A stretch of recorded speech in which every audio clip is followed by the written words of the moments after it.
And just like that, I am here. So hello, and welcome back to the last pit stop on that highway to hell. And I'm just going to try not to shake the camera. I put it up on a thing too, so that it's more stable, but apparently not. Apparently I just moved too much. So hello everyone, and thank you for joining. That is my cat that is now shaking. He wants to be part of the show. You may see a giant cat here in just a minute. I'll try to keep him out of frame. So how is everyone doing? Hopefully well.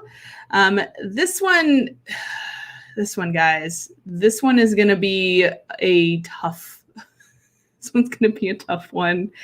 I had to include not one, but 2 graphic content warnings during the course of this episode. So, yeah, we might just have to get into this. So thank you everybody for joining. As well, welcome back to The Dead Hours presents The Murder Corner. Again, like I said, the last pit stop on this highway to hell, And I am that bitch, Carol Baskin. I'm not, but I mean, I'm not, but And it's appropriate that then the cat is here. Look at how that works. Perfect. The timing. Chef's kiss. Anyways, so hello to everybody who is in the chat, shouting out all my loyal viewers, Crow of Judas, Max, Cassie, Dantex, Electric Pagan, DJ, Mina, Dazzler. Did I forget anybody? I'm trying to catch y'all, Tamra. I'm trying to catch you all as you come in. Before we get started. And I decided I'm going to try something a little bit different with this episode. We're going to do a little something different with the video. I will still pop in, but you're not going to see me on the side the whole time. So let me know what you think. Let me know how you feel about it. And let's just start unpacking this one because it's rough. Yeah. Buckle up, buttercups. This is not going to be a fun trip.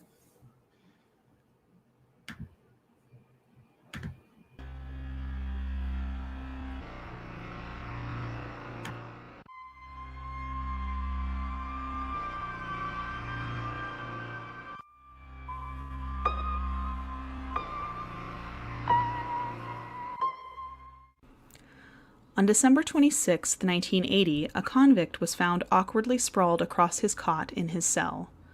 A guard doing his usual patrol called out to the man with no response. There were no signs of life, and further inspection of the cell uncovered a suicide note. 1 day before the 3rd anniversary of his brutal killing spree, serial killer Richard Trenton Chase, the Vampire of Sacramento, was dead. He had hoarded his antipsychotic pills for weeks and taken them as part of a planned overdose. For decades, Chase had had an overwhelming fear that he had something physically wrong with his heart or his blood, and while an autopsy showed that his physiology was normal, there was no mistake that Chase suffered from a variety of mental health issues that would set off a terrible series of brutal crimes. See, Richard Trenton Chase had an obsession with blood. He also had a fear of disintegrating.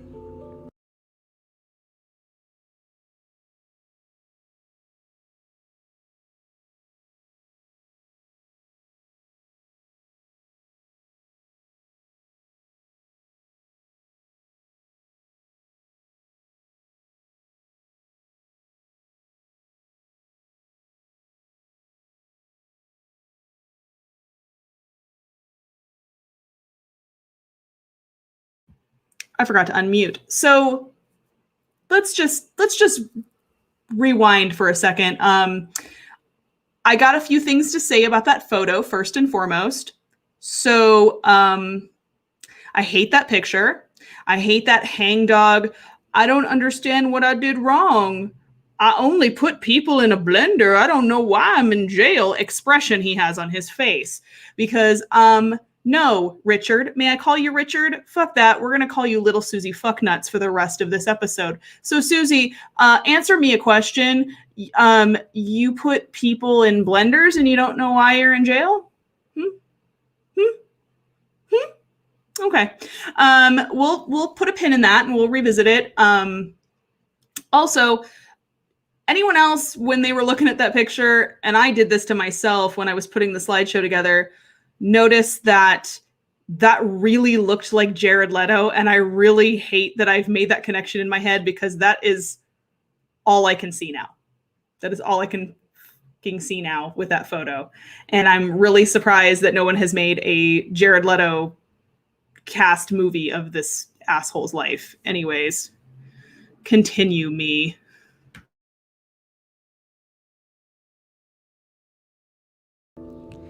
He was born May 23, 1950. As a child, Richard was already exhibiting some disturbing habits. He enjoyed setting fires and tormenting animals, and by the age of 10, he was already killing cats. He also frequently wet the bed. These three traits are sometimes referred to as the McDonald Triad, or the Triad of Sociopathy, proposed by psychiatrist J.M. McDonald in 1963 as an early predictor of sociopathy in a patient. And while this theory has since fallen out of favor in modern psychoanalysis of abnormal behavior, this unholy trinity of traits didn't bode well for young Richard's future. He was also quite unhappy as a child. His father was a strict disciplinarian who constantly bickered with his wife. He had a sister who was 4 years younger. In his teens, perhaps in a way to self-medicate the urges that ran rampant in his brain, he began to drink to excess and smoke marijuana. He got into trouble many times and seemed to have little care or remorse for his actions. He dated several young women in high school, all who made similar claims about the odd young man. None of the relationships lasted due to his inability to perform sexually or maintain an erection. The lack of a libido or a sex drive around women seemed to trouble Chase, and at 18, he sought out help from a psychiatrist. The psychiatrist traced the root cause of his impotence to repressed anger.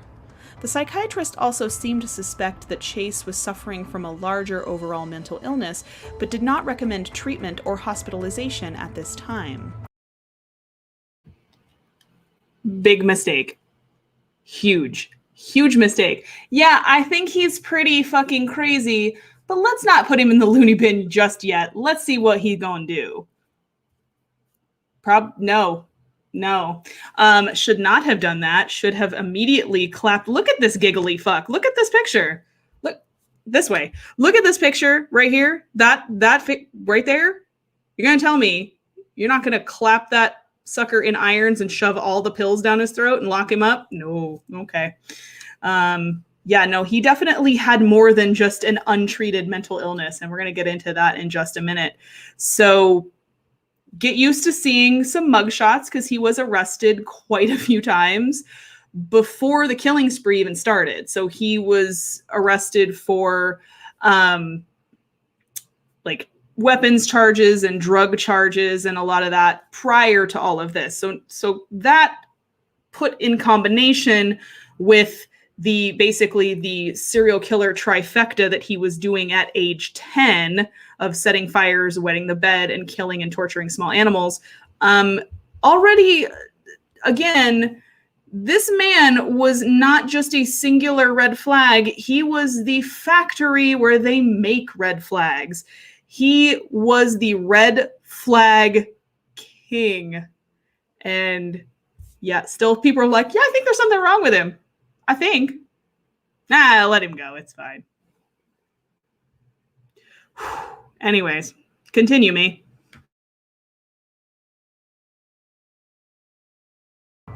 Chase also chose not to seek further treatment and instead continued to self-medicate by increased drug use. After moving out of his parents' home, he went through a string of roommates, many of whom reported bizarre behavior from the troubled youth. Once, reportedly, he nailed his bedroom closet door shut because people were invading his space from inside there. Socially awkward and withdrawn, he never had many friends, and even the few he did have thought he was really weird. He was a hypochondriac who seemed obsessed with finding anything physically wrong with himself, and this remained a habit throughout his adult life. Some of the strange instances and claims of illness included once checking himself into the emergency room claiming that someone had stolen his pulmonary artery. He claimed once that his stomach was backwards. He was also convinced that on several occasions his heart had actually stopped beating and he was a walking corpse. Fearing that he was lacking in vitamin C, Chase would press whole intact oranges to his forehead, believing he'd be able to absorb the nutrients directly through his brain by osmosis.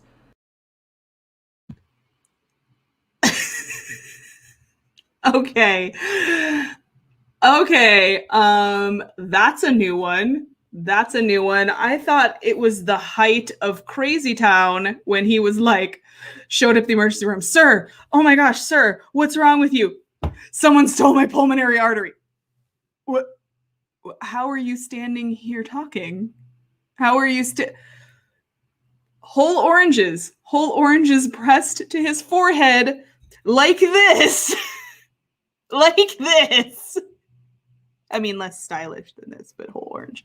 Because he thought he could absorb it through his skin into his brain. What in the actual caramel-coated, crunchy, frabtabulous, fractious fuck is this man doing? I mean, to be fair, I've never tried it. I've never tried pressing an orange to my forehead and trying to absorb the vitamin C that way, but yeah, I don't think it works that way, buddy. Susan. Lordy, Michael Jordy. Anyways, continue me. But perhaps one of his strangest delusions involved the bones of his skull, which he was convinced were moving, quote, like puzzle pieces, shifting beneath the skin and reforming themselves. He even shaved his head in order to monitor their suspected movements. But what Richard Chase lacked in physical ailments and frailty, he more than made up for in mental illness. He was diagnosed around this time by a psychiatrist as potentially having paranoid schizophrenia, but the doctor could not be certain if it was truly schizophrenia or a drug-induced toxic psychosis due to his heavy use of illegal drugs. He was held for 72 hours on evaluation, and it was recommended that he remain in the hospital, but was allowed to leave whenever he wanted without permission. Eventually, at the end of the required hold period, he was released. His life insanity, though, continued a sharp downward spiral. He hardly ate and had dropped to a gaunt 145 pounds that looked skeletal on his nearly 6-foot frame. He was living with his mother at the time and was convinced he was being poisoned. His father, now divorced from his mother, forced Chase to move out and got him an apartment. He descended into the depths of hypochondriac paranoid delusions and became convinced that his heart was shrinking and that he needed blood to sustain it. And it was then that the vampire was born. Convinced he needed blood to maintain his health, Chase began to kill rabbits that he either caught himself or bought and ate their entrails raw.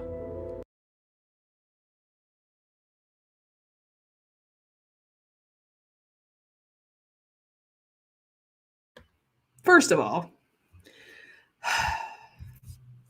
I'm gonna get back to that thing that I just said in a second, but it has been drawn to my attention that we're gonna need to have to change this guy's name that we're gonna call him, because we have a Susan in the chat who is in fact very nice. So I do not want to associate this bug-eyed weirdo with our Susan, who seems to be a very nice person. So let's call him, okay, by show of emojis in the chat, should we call him Dick the Micropenis Killer? I feel like that's appropriate. Or we could just call him Giggly Fuck. I'm just going to call him whatever I want to call him because he is an absolute psychopath. Yeah, already starting with the Renfield thing. Not here for this. Not here for this. For this, I'm going to catch me some rabbits. And okay. I was fine with the oranges. Giggly Fuck, sir. May I call you Giggly Fuck? Can you just go back to the oranges thing? That at least was harmless and humorous, but this is, yeah. As you can see, things are escalating because for lack of treatment, for lack of proper medication, things are obviously escalating. This is around his early 20s, which generally is when schizophrenia tends to make itself known in patients. That is kind of when it starts to become very bad or become very symptomatic, is in the early to mid 20s, is when patients start showing symptoms, which all of the symptoms he's showing so far, the delusions of having body parts being stolen, the delusions about his heart shrinking, the things about like people in his closet invading his personal space, all of that really points to definitely a possible paranoid schizophrenic diagnosis. He needs all kinds of help. And I don't know if there's anybody qualified to give it to him. Anybody? Whew. Hey Frisky, what's up? Let's get back to it, me.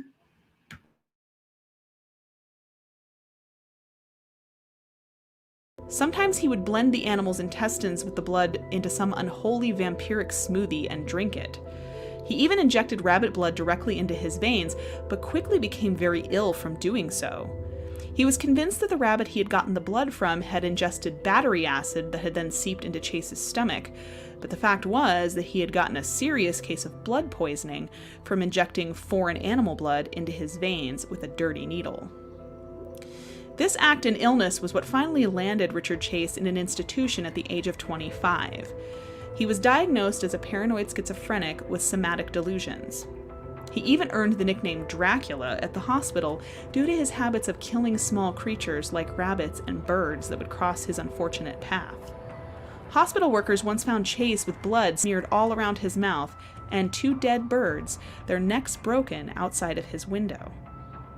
In spite of incidents like these, Chase was eventually deemed rehabilitated and no longer a danger to himself or others, and he was released to the conservatorship of his mother. He moved into a new apartment where his mother paid the rent and bought groceries, but otherwise, Chase went mostly unsupervised and quickly became a terror to the neighborhood and... Yes, so, I mean, it took basically about 15 years or so until he was institutionalized, because he started displaying these antisocial behavior patterns at age 10. So he was not actually institutionalized officially until he was 25 years old. He was hospitalized once and held on a temporary mental health hold, which in the state of California, as well as many states, is only 72 hours. You put somebody on what's called a 5150 or a temporary psych hold. So he was held briefly for that and then released on his own recognizance. And during this period, he was basically still displaying the same behavior, attacking small animals while he was imprisoned, earned the nickname Dracula, which again, inaccurate. He's more of a Renfield than a Dracula, but was still displaying this behavior pattern and somehow was declared that he was not a threat to anyone and was released to his parents, who promised to take care of him. What part of drinking sparrows is not harmful to yourself or anyone else around you? Like, literally, if I were to go out in the street right now and grab a pigeon and just eat it whole, pretty sure that should get me locked somewhere. Yeah, I don't know. And the staff even said, they're like, we don't think he's you know, we don't think he's okay to be released at all. So it was basically against staff orders that he was even released. I really couldn't find anything as to why. Maybe that was because of they had a shortage of beds or they had a shortage of space and they needed to release the less violent inmates out to custody. Yeah. People would be like, she'd be like, she just ate a pigeon. All right, you do you, girl. You go. Like, you right. They rats with wings. I do love pigeons, though.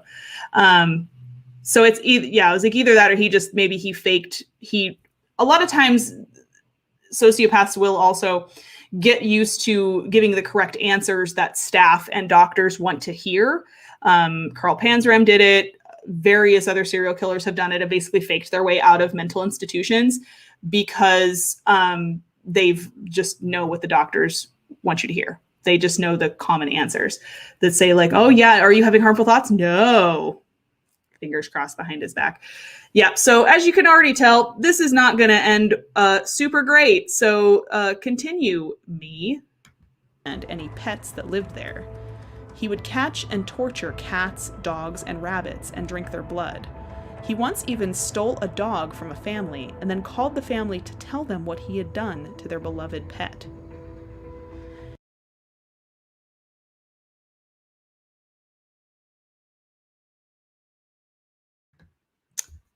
That didn't take long, did it? So everybody knows how much I love my animals. If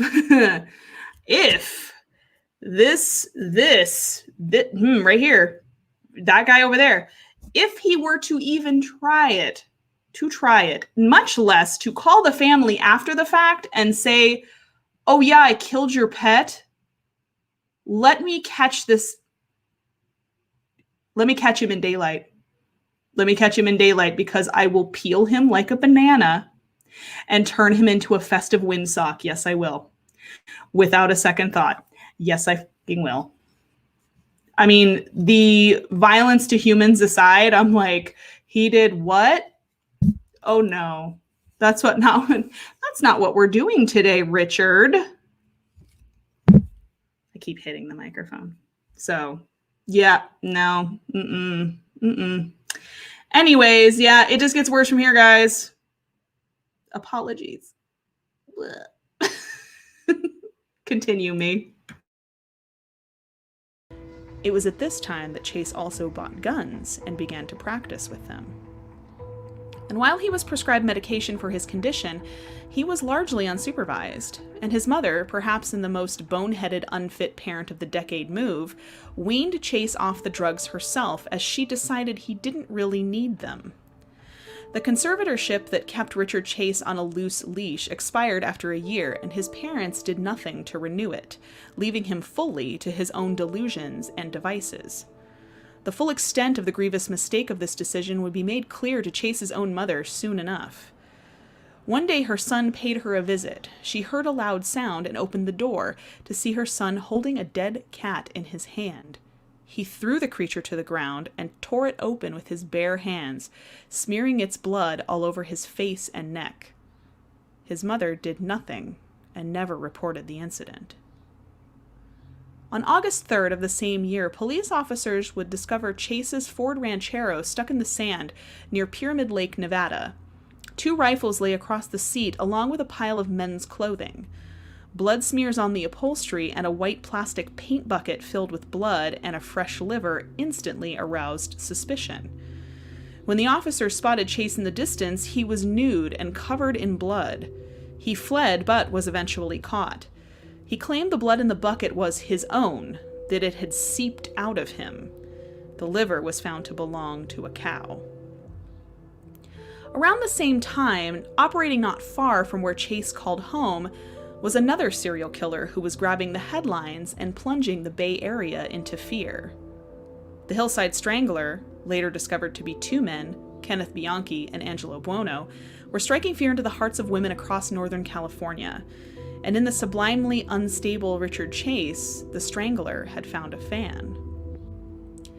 Chase was already fearful of people and a fan of guns. This, combined with a gruesome fixation on blood and a sociopathic, remorseless personality when it came to pain and death, made for a dangerous combination when tied up with the lurid Strangler headlines. It made Richard Chase wonder what more he could do, and soon he would become bolder. On December 29, 1977, 51-year-old engineer and father of 2 sons, Ambrose Griffin, was helping his wife unload groceries from the car. He had already made it into the kitchen with 2 bags and was on a return trip to the car when his wife heard him yell something or at someone before he turned and dropped right in front of her. I'm about to whip somebody's ass. Yeah. So this guy has a fetish for blood, and it's not so much a fetish as it was a fixation on, he felt like he needed it to stay alive, apparently, because his schizophrenic mind was telling him that he needed it. And we'll get into the whithertos and wherefores as to why I better put that hammer down before I hurt myself. The full extent of the reason isn't gone into until later, way later, when he's being interviewed post-capture. I mean, you think this is nuts now, get on the express line to Crazy Train, because this ass did not leave the station. Leave the station, go. Like, it's really nuts as to the reasoning behind it. So yeah, he's obviously the environment of the times. There were multiple active serial killers in Northern California at this time. So not only were the Hillside Stranglers active, but Zodiac was active as well. So was the Golden State Killer. So there was like this perfect storm going on that basically just amped up Richard Chase's behavior. He was already paranoid. He was already having these crazy thoughts. So these people acting out in violent tendencies obviously appealed to him in some sort of way. And it has now gotten to the point where he is ready to kill somebody and has killed somebody. So let's get into that. Continue me. She presumed he'd been felled by a sudden heart attack, but the strange popping sounds she had given no attention to from the street told a different story. Her husband, in fact, had been shot in some random drive-by attack. Detectives would follow up on a few leads, but no definitive description of the suspect or his vehicle could be ascertained. A day after the Griffin shooting, a 12-year-old boy claimed that a man with brown hair in his 20s had shot at him from a brown Pontiac Trans Am while he was riding his bike. He was put under hypnosis and he recalled a license plate, 219 EEP, but the lead went nowhere. Routine police work turned up a report from a woman on December 27th, 2 days before Ambrose Griffin was shot, who claimed that a shot had also been fired into her home. She lived only a few blocks away from the Griffin family. A search of her kitchen discovered a .22 caliber slug, which ballistic investigations then concluded had been fired from the same gun that was used to kill Ambrose Griffin. But at that point, any and all leads in the mysterious drive-by shootings completely dried up. It was then that the game changed up, and Chase decided to try something new: home invasion. On January 11th, 1978, Dawn Larson had a strange encounter with her odd neighbor. During the 6 months she had lived near Richard Chase in the same East Sacramento apartment complex on Watt Avenue, she had seen him, in violation of his lease, bring several animals into his apartment, but then never saw the animals again. She thought him strange, but was concerned he might be lonely. On this day, he asked Larson for a cigarette, but then refused to let her walk away until she gave him the entire pack. Once she did, he let her go.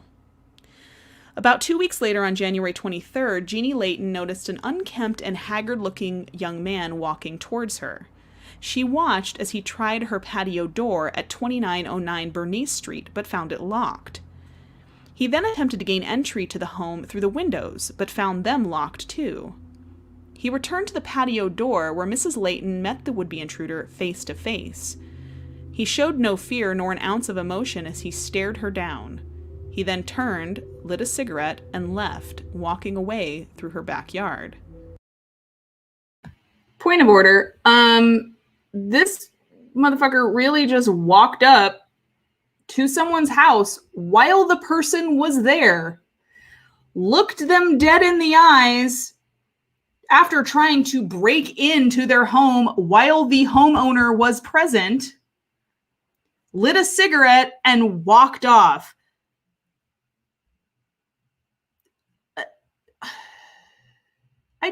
You know what, Richard? What the fuck, Richard? Like, you literally walked up and tried to break into, like, is that even breaking and entering anymore? If you try to break in while the homeowner is there, like, you do it in front of the homeowner. Like, obviously this guy did not care if he got caught and had like no concept of what you could call the cops on me? Pfft, weird. Such normal behavior, just normal sane person things. No, Richard, my guy, no. And again, it starts with the drive-by shooting, and it now is escalating to, okay, well, let me break into people's houses. So the behavior is just amping. It's amping up into some really gross territory, you guys. Again, I'm going to warn you, this gets very graphic and very violent here in a few minutes. I put another warning in there, like I had at the beginning, just because yeah. We're just, okay. Continue me. Ugh.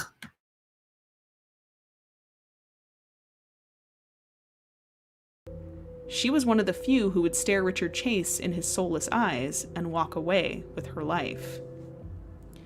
Down the street from Jeannie Layton, Robert and Barbara Edwards were bringing groceries into their house when a noise from inside caught their attention. Whomever had broken into their home had heard their approach and bolted, slamming a window at the back of the home. Suddenly, a disheveled young man came around the corner from the back of the house, sprinting towards them. Robert attempted to stop the intruder, but he ran past Edwards and made it out into the street. Robert Edwards gave chase, but lost the assailant when he leapt over a fence. Police arrived to find the inside of the home in shambles. Theft of valuables had clearly been the motive for the home invasion, though oddly they discovered that the burglar had also urinated in a drawer of clean baby clothes and defecated on a child's bed. Meanwhile, the intruder kept running, serpentining off his straying path to walk across front porches of some homes. That is, until he came upon a house at 2360 Tioga Way. When he was interviewed years later after his capture by the FBI senior profiler Robert Ressler about how he selected his victims, Chase said he would try doors to see if they were unlocked. If the door was locked, he said, that means you're not welcome. Sticking to the true vampiric delusions inside his head, legend speaks of vampires being unable to cross the threshold of a home unless they are invited inside by the occupant. Richard Chase took unlocked doors as an engraved invitation into the guttural halls of carnage and madness.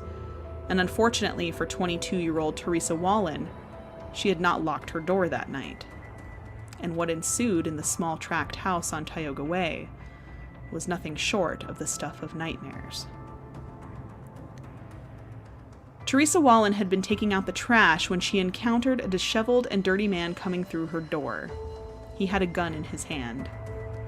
She dropped the bag, raising her hands to her face in a defensive position, but not before Richard Chase shot her twice with his .22 pistol. One bullet entered her palm, exiting out her elbow and grazing her neck. The second shot went through the top of her skull. She crumpled to the ground and Chase knelt over her body, shooting her once more, for good measure, in the temple. Chase then dragged her body into the bedroom, leaving a trail of blood behind, but not before retrieving a knife from the kitchen and an empty yogurt cup container from the trash bag that Teresa had been carrying before her attack. He had plans. Teresa Wallen had also been 3 months pregnant. David Wallen did not return home until around 6 o'clock that night and found the house dark. He entered and saw their dog waiting, but his wife was nowhere to be found. A spilled bag of trash on the kitchen floor, along with what appeared to be oil stains on the carpet, troubled him. He followed the trail of stains to the bedroom. Then he began to scream. His wife lay just inside the door, on her back, her clothing disturbed in a clear sexual assault, sweater pulled up over her breasts and her pants and underwear down around her ankles. Her legs were splayed open crudely. Her left nipple had been cut off, and her torso was cut open just below the sternum, her spleen and intestines pulled out. She had been stabbed repeatedly in the lung, liver, diaphragm, and left breast. He had also cut out her kidneys and sliced her pancreas in two. The kidneys were placed together back inside her in an odd gesture. Blood.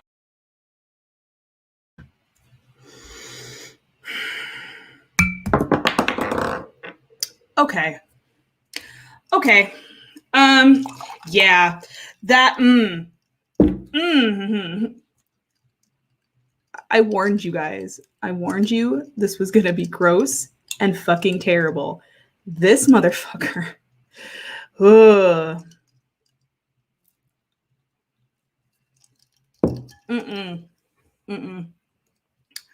To answer your question, Susan, I did not encounter anything that said he had any kind of traumatic brain injury or head injury.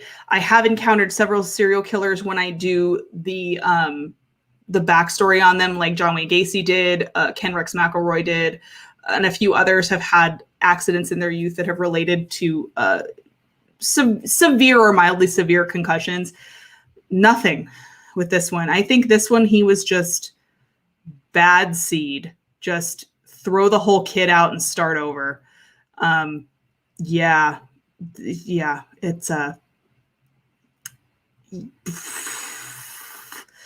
like, I don't even have like words for, and this all stemmed from a mental health issue where if he would have gotten the proper treatment and would have been hospitalized like he needed to be and removed from society and actually looked after, none of this would have happened, which is what's the real fucking crime here. Not to mention murder, not to mention brutalizing people's corpses. None of this would have happened had he actually maintained a stay at a mental hospital and maintained his medication. And his mother, who should have gone to jail too, excuse me, taking him off the medication, she's like, he doesn't need it. Bitch, are you a psychiatrist? I don't think so. So have several seats, Maria. I think his parents were so far in denial that there was anything wrong with their little pride and joy that they didn't, no matter what you showed them, they would have not listened. So they should have been in jail too, in my opinion.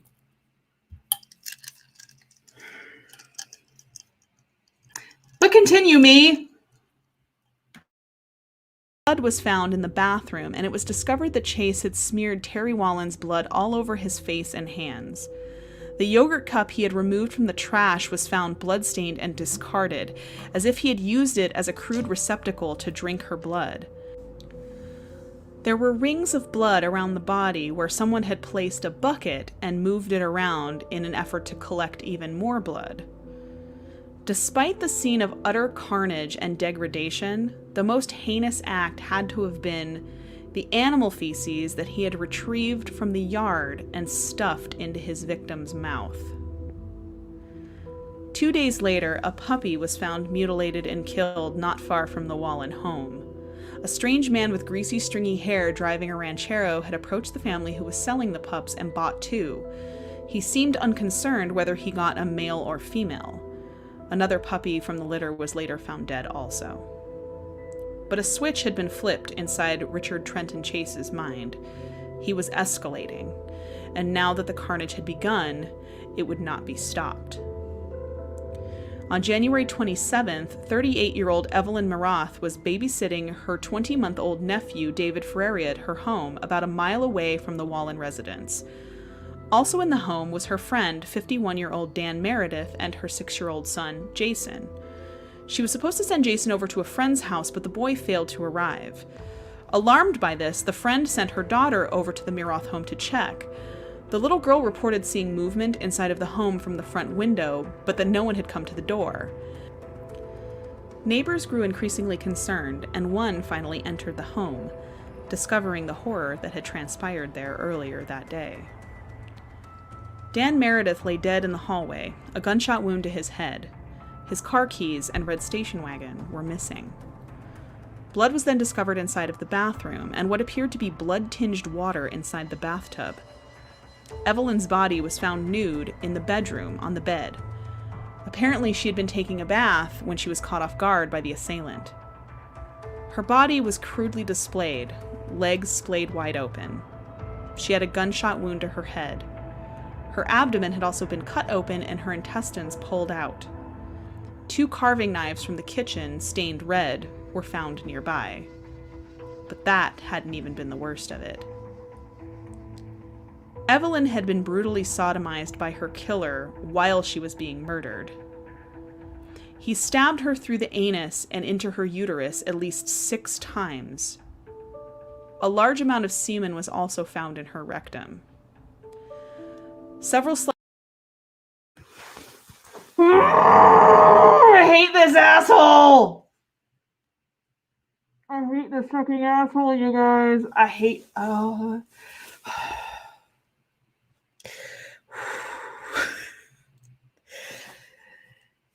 First appearance of the Dead Hours screaming pillow, because I can't with this motherfucker. I can't. I cannot, and it should have fucking never. Yeah, no. Dude, no. Richard, I'm sorry, but you got to fucking go. Windsock time, windsock time. I am peeling off every inch of your skin like a banana. I don't know. We're not doing this. No. This is possibly, when I got the suggestion to do this when I was vaguely familiar with it, but I hadn't gotten into like the nitty gritty of the case. And when I was doing the notes, you guys, there were times that I had to like stop and get up and like walk off and like watch a cartoon or something because it was so bad. There were multiple people that I told that I was like, I feel the need to bathe in holy water after this. And I'm a pagan heathen. So that says a fucking lot. He did. Frisky. He did 6 times. 6 times. At least 6 times. Yeah. Just Jesus has definitely left the chat on this one, y'all. Continue me. Slices had been made across her neck, and an eye had been partially removed. Several internal organs had been stabbed in order to facilitate blood flow, and more strange ringlet shapes near the body indicated that some container had been used to collect the blood. On the other side of the bed, police discovered the body of 6-year-old Jason, who had been shot twice in the head and left near his mother's brutalized, partially cannibalized body. Karen Ferreira, little David's mother and Evelyn's sister-in-law, arrived looking for her son. He hadn't been found inside the bloodbath of a home, but a bullet hole was discovered in a pillow inside his crib, and a large bloodstain was left behind. And though David had not been discovered at the scene, evidence found at the scene would point to the cruel end that came to his young life.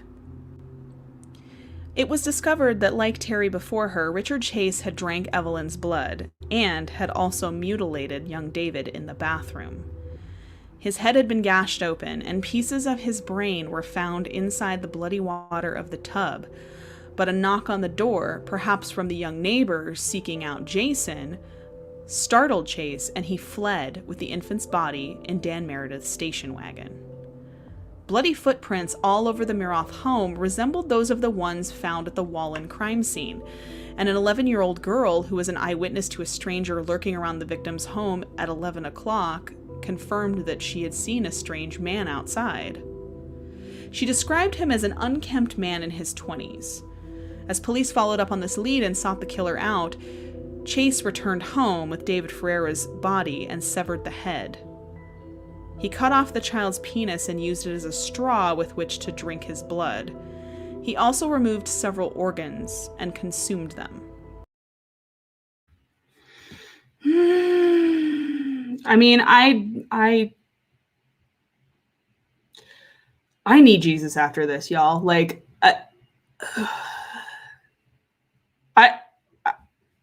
this is one of those that I'm just like, exactly. No, you heard that correctly. That was my cat. Sorry. No, you fucking heard that correctly. That was one of those things that I went and I was reading the articles and I was going through the crime details, which is always fun for me, you guys. I hope you appreciate these episodes because this is mentally scarring. Yeah. When I read that, that was something I literally had to read like 3 times to make sure I fucking read it correctly. What kind of Hannibal Lecter like even Lecter had limits. Yeah. Just when you like, and that was what was so roller coaster about this crime, you guys, was that it was so, when it escalated, it like went through the fucking roof. And just when you thought it couldn't get worse, it got worse every time. Like, just like, what was he going to do next? I'm like, what?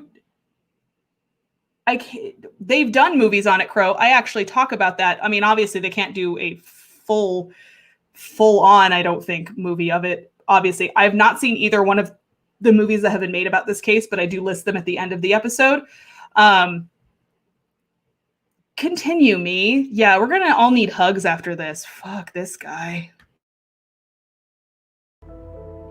The child's headless body would later be found abandoned behind a church 4 months later. Perhaps Chase was feeling invincible, but little did he know how fast the net was closing around him. Dan Meredith's station wagon was found abandoned not far from the murder scene, the keys still inside of it.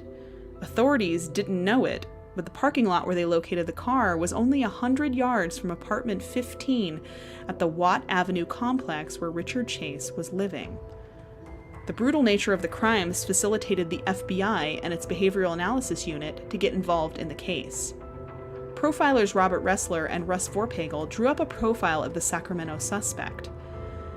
They suspected he was a disorganized killer who used very little preparation or planning in his attacks. They seemed to be crimes of opportunity.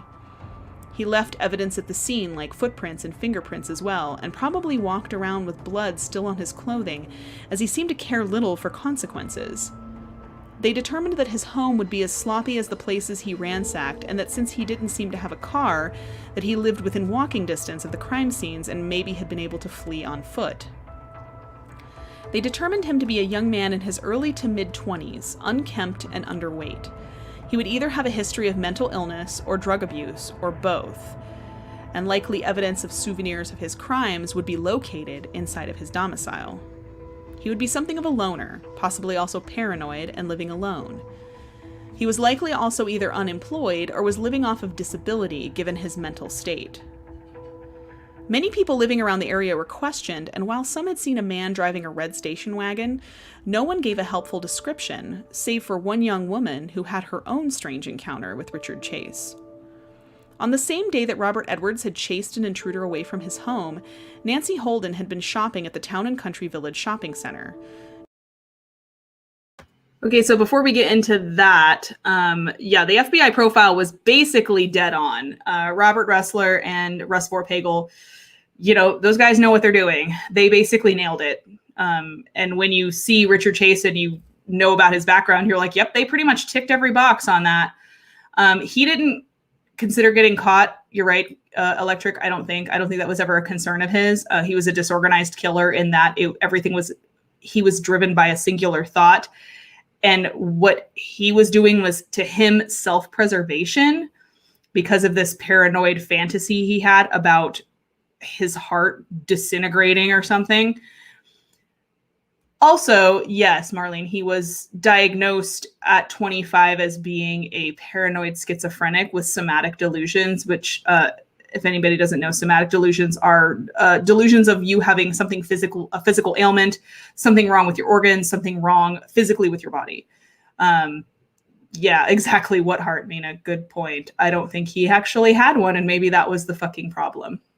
So he was also Marley, and he was also, but you know, Team Rewatch. Hashtag Team Rewatch. You missed the part where we went over. He was institutionalized at one point when he was 25 for attacking small animals and drinking their blood, and in fact getting blood poisoning from doing said act, and then was released to the care of his parents, who decided he didn't need his psychotic medication. So here we are. 6 dead people later.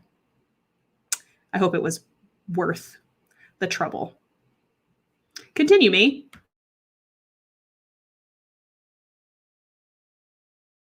It wasn't far from Watt Avenue or the Wallen crime scene. She was approached by a young man who seemed confused. She tried to avoid him, but he directed a question at her that sent her reeling.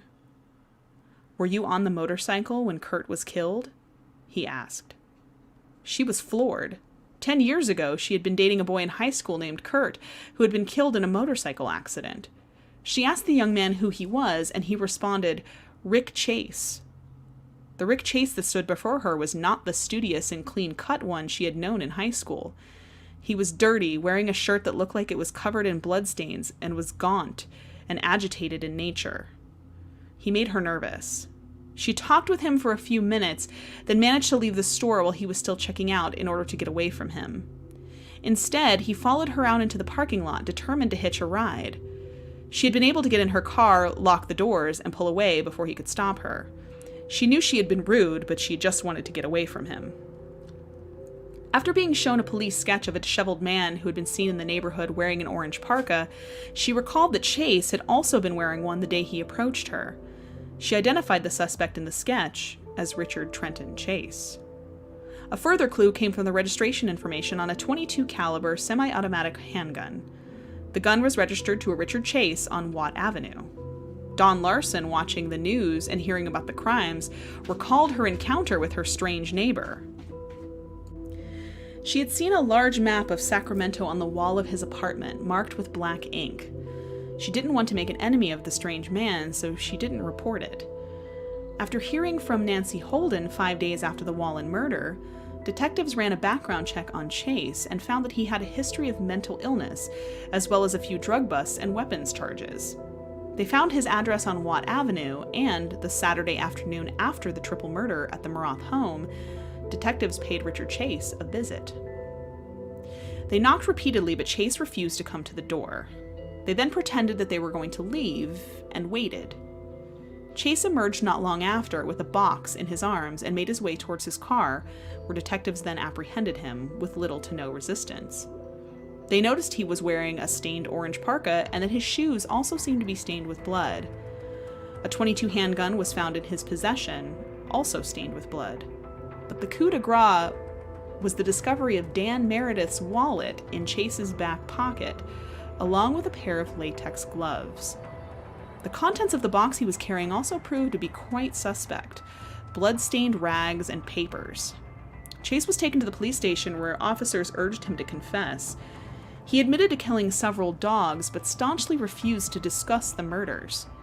While he was in custody, detectives decided to search Chase's apartment in hopes of finding clues, or perhaps the whereabouts of the missing baby, David Ferreira. What they found inside of apartment 15 on Watt Avenue was nothing short of disgusting. Nearly everything inside the home was covered in blood, including food and drinking glasses. In the kitchen, they found several pieces of bone and dishes inside of the refrigerator that were storing body parts. One even held human brain tissue and several other sliced-up organs. They located 3 pet collars, but no animals living inside the apartment. A blender was found to be badly stained and stinking of decay and rot on the stove. So that's the blender that they found. I couldn't find too many other, and I was like, there was already enough in this slideshow that I was like, I didn't find any other really graphic photos of the inside of the apartment, but to my understanding, it was just complete like chaos and disarray. Like, it was just a mess from top to bottom. Everything was covered in blood. The kitchen, again, had like plates on organs. Yes. Richard, you and me gonna have a little talk. Richard. Hey, Jason. Yeah, like that is I can't even form words anymore. That is one of the blenders that they found. I believe that was the one that was used in evidence. It was used to blend body parts and animals' entrails to make his weird vampiric smoothies.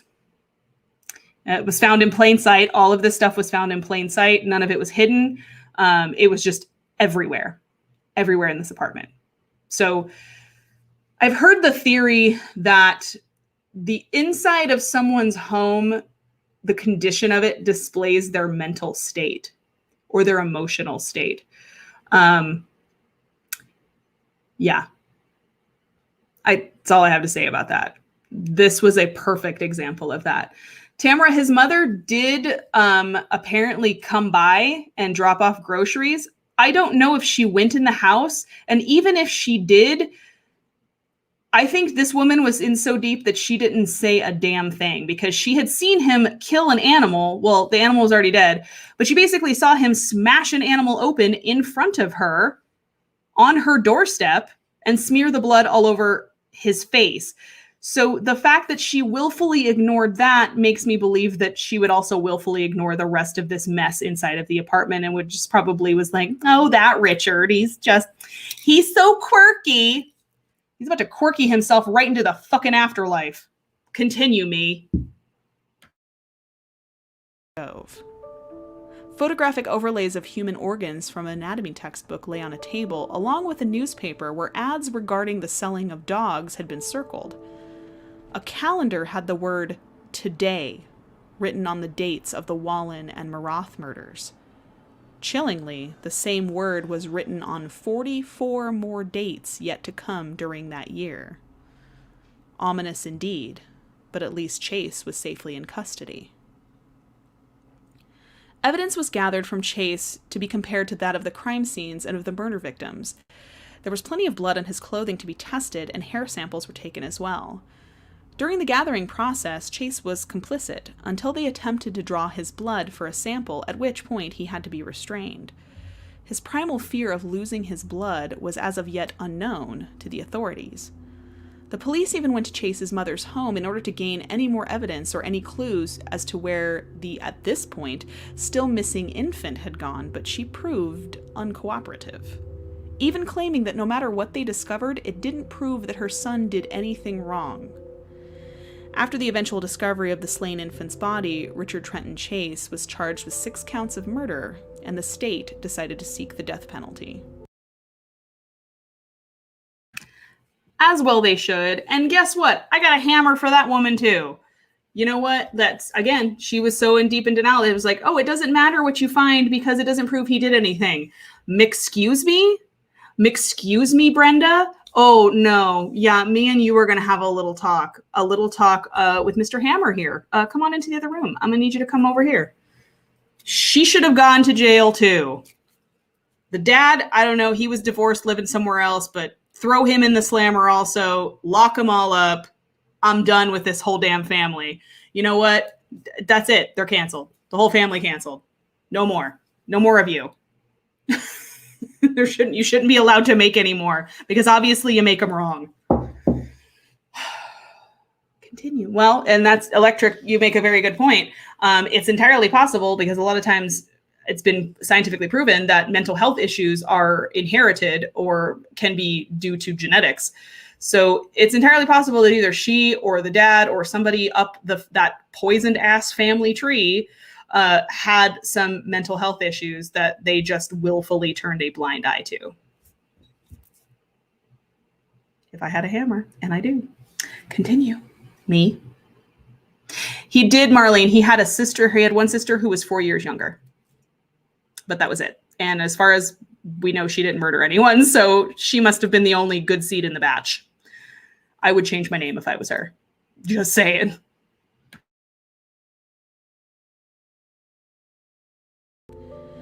The defense tried to lay grounds for a not guilty plea by reason of insanity, but prosecutor Ronald Tochterman made a case that Chase not only knew right from wrong, but was not compelled to murder. His strategy included studying legends of vampires as well as blood-related crimes and other blood rituals. He claimed that a belief in the healing or mending properties of blood, while sometimes being a cultural belief, was not a viable reason for murder. By the time it was all over, a dozen psychiatrists had examined Chase. He admitted to one that he was disturbed about killing his victims and was afraid that they might come for him from beyond the grave. There was no evidence in his admissions to the psychiatrist that he had ever felt compelled or a need to kill. He simply thought the blood was therapeutic. One psychiatrist found him to be an antisocial personality, not schizophrenic. His thought processes were not disrupted, and he was aware of what he was doing and that it was wrong. Chase was declared competent to stand trial, and an insanity plea was ultimately rejected. On January 2, 1979, the trial began. The prosecutor emphasized throughout the trial that Chase had had a choice, and had mentioned several times that he had brought rubber gloves with him to the victims' homes with the intent of murder. Altogether, there were 250 prosecution exhibits, the strongest of which were Chase's gun and Dan Meredith's wallet, both found in Chase's pocket at the time of his arrest. The first witness in a trial that spanned across 4 months was David Wallen, husband of victim Teresa Wallen, who described the scene of horror he had encountered upon coming home that day. Nearly 100 other witnesses followed him. In a monumentally terrible decision, but likely an unavoidable one due to the amount of evidence stacked against him, Richard Chase took the stand in his own defense. He looked even more gaunt and sickly than before, his weight having plummeted to around 107 pounds. His eyes were sunken and lifeless. He claimed to have been in a semi-conscious fugue state during the Wallen murder, though he did admit to drinking Terry Wallen's blood. He then went on to describe in detail the way he had been mistreated much of his life. Oddly, he claimed he did not recall much about the triple homicide in the Maroth home either, but knew that he had shot the baby in the head and decapitated it, leaving it in a bucket in order to collect more of its blood. He claimed he thought the baby was, quote, something else, but did not go into details as to exactly what he thought it was. He claimed he thought his problems stemmed from his inability to have sex with girls as a teenager, and said that he was remorseful and sorry for the killings.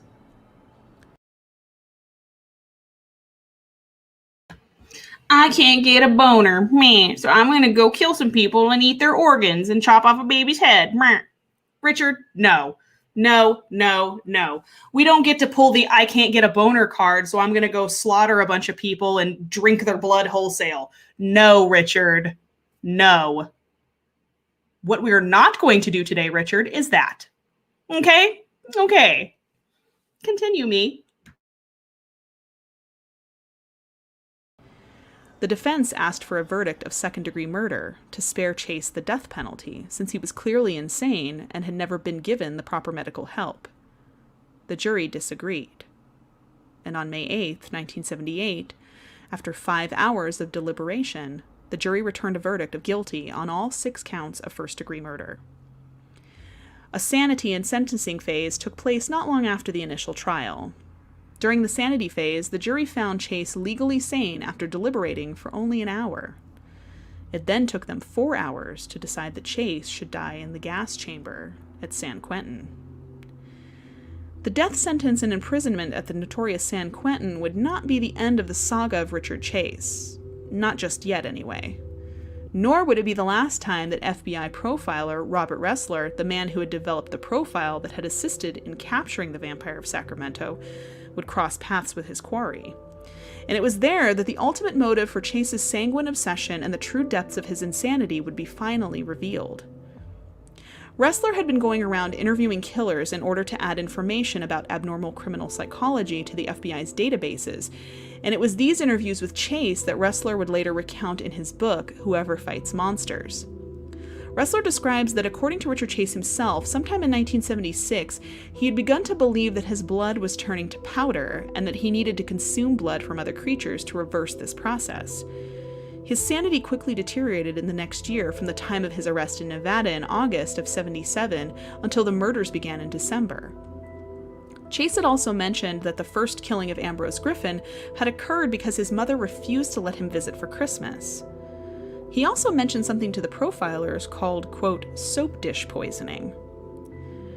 Ressler asked Chase what he meant by that, and he went on to explain that, quote, everyone has a soap dish, and that if you pick up the soap and find that underneath it, it's dry, you're safe.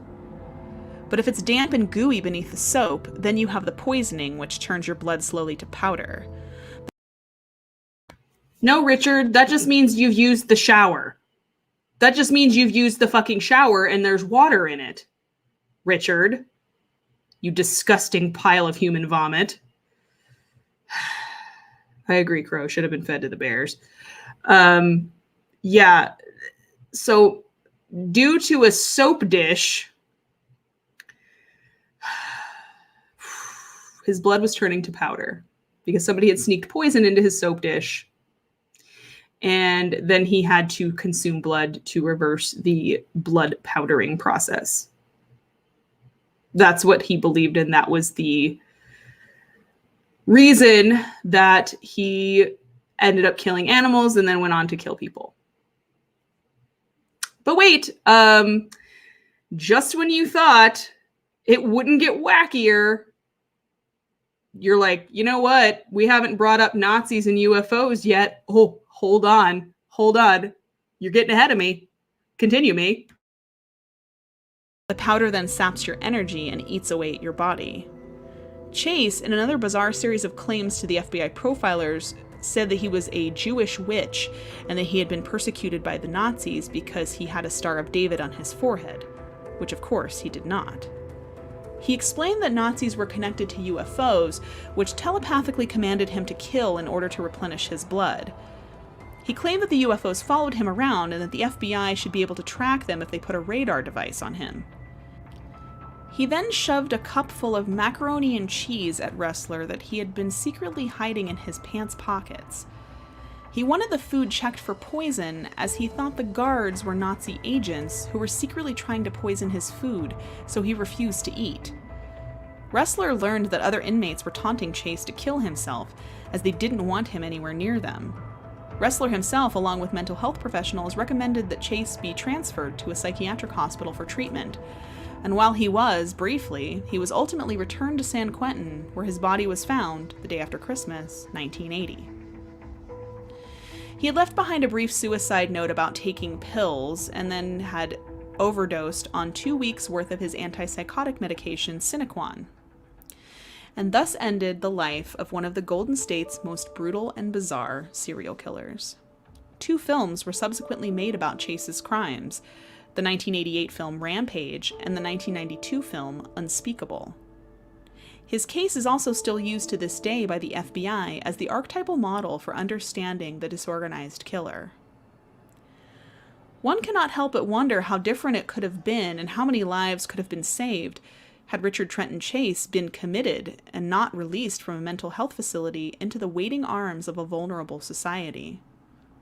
And though we struggle to understand exactly what makes monsters of men like Richard Chase and others like him, perhaps the lesson here is one best summed up by Friedrich Nietzsche in a quote that Robert Ressler borrowed for the title of his book. Quote, "Whoever fights monsters should see to it that in the process he does not become a monster. And if you gaze long enough into an abyss, the abyss will gaze back into you."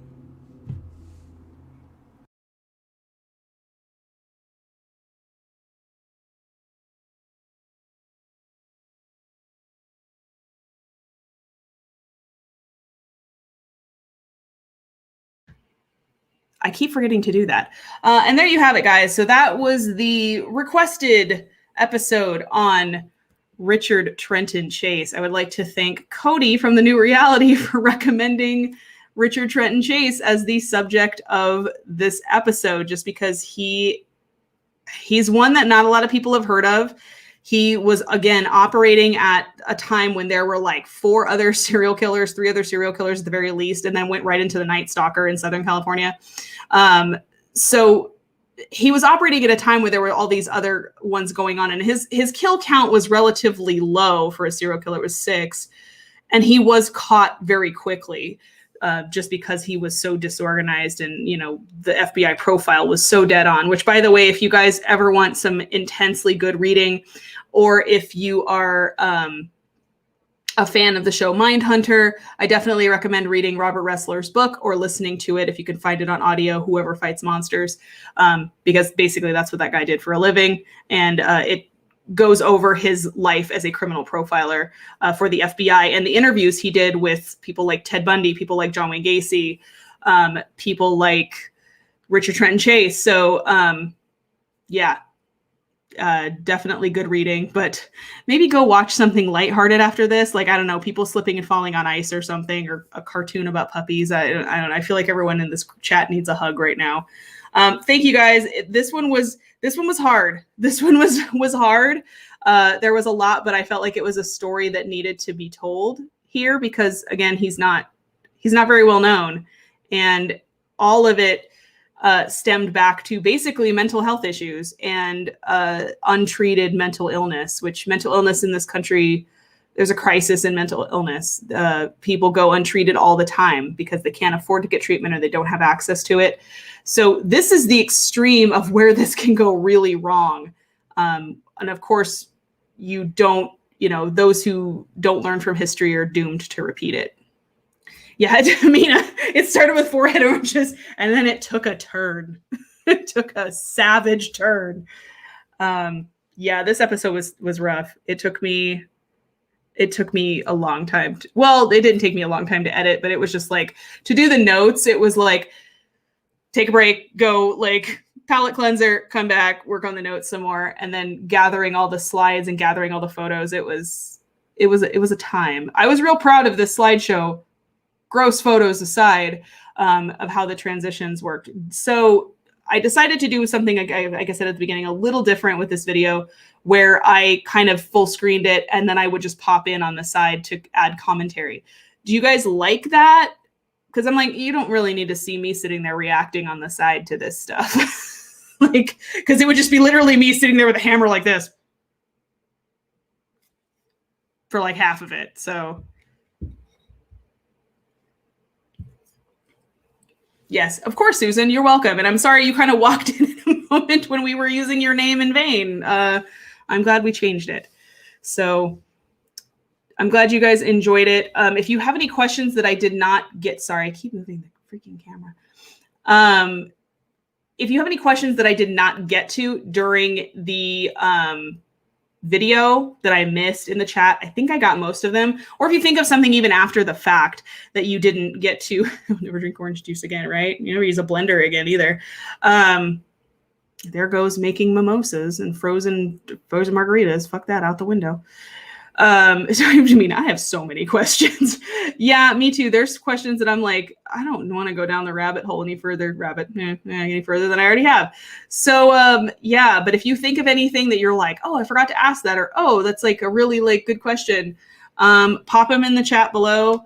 Pop them down in the comments. I respond to every comment. I will get to your question. I promise. Even if you think of it 2 weeks from now, I will get to your question.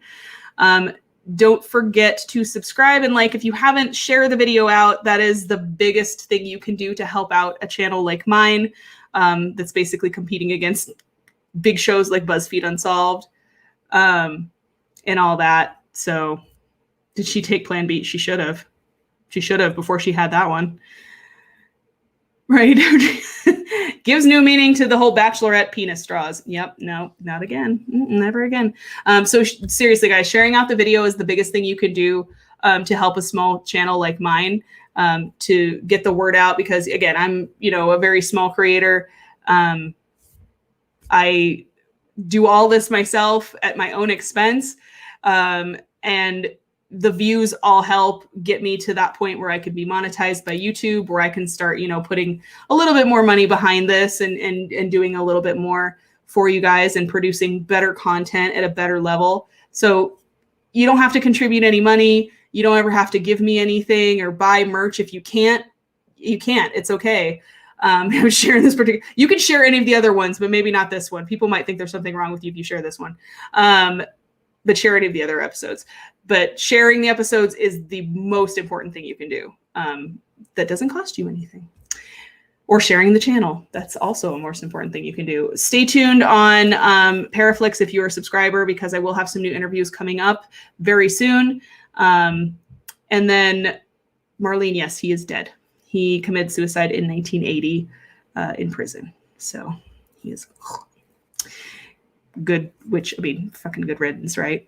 So the next week, I haven't really decided what I want to do yet, if I'm going to go back to doing another serial killer, because there's plenty that I can do. Obviously, there's quite a few. As a matter of fact, all the other ones that were operating in California at the time of the Vampire Sacramento, I have not covered yet. I haven't covered Zodiac. I haven't covered the Hillside Stranglers or Golden State Killer, which again is fairly recent, Night Stalker. So I may cover one of those, or going to give you guys an option here. Do you guys want to see a cult episode? How do you guys feel about cults? Because I recently fell down a cult rabbit hole with documentaries on Netflix, and I am kind of like focused on that at the moment. So if you want to see a cults episode and kind of break up the serial killers a little bit, show of emojis, cult episode, show of, I'm going to pick an emoji, show of raised hands emoji, praise the space noodle, cult emojis.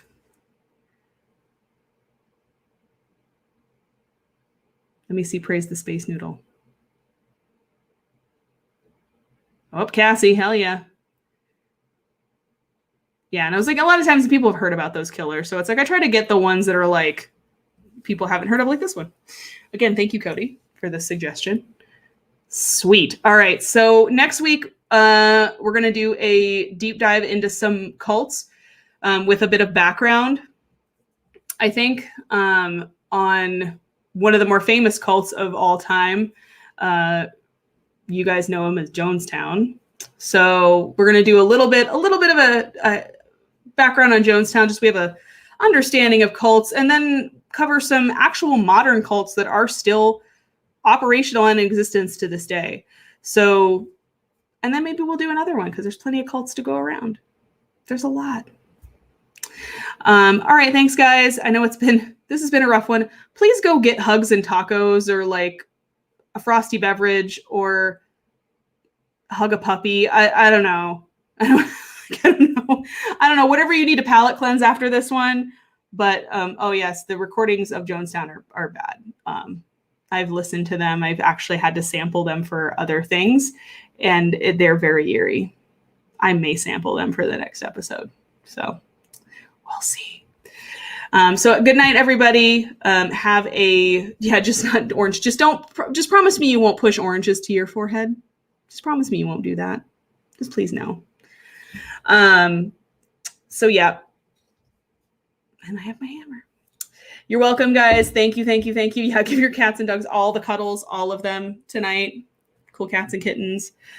So thank you, guys. Have a great night. And I will see you next week for a new Dead Hours episode featuring cults. Thank you, and stay spooky, and try not to get murdered or put in a blender.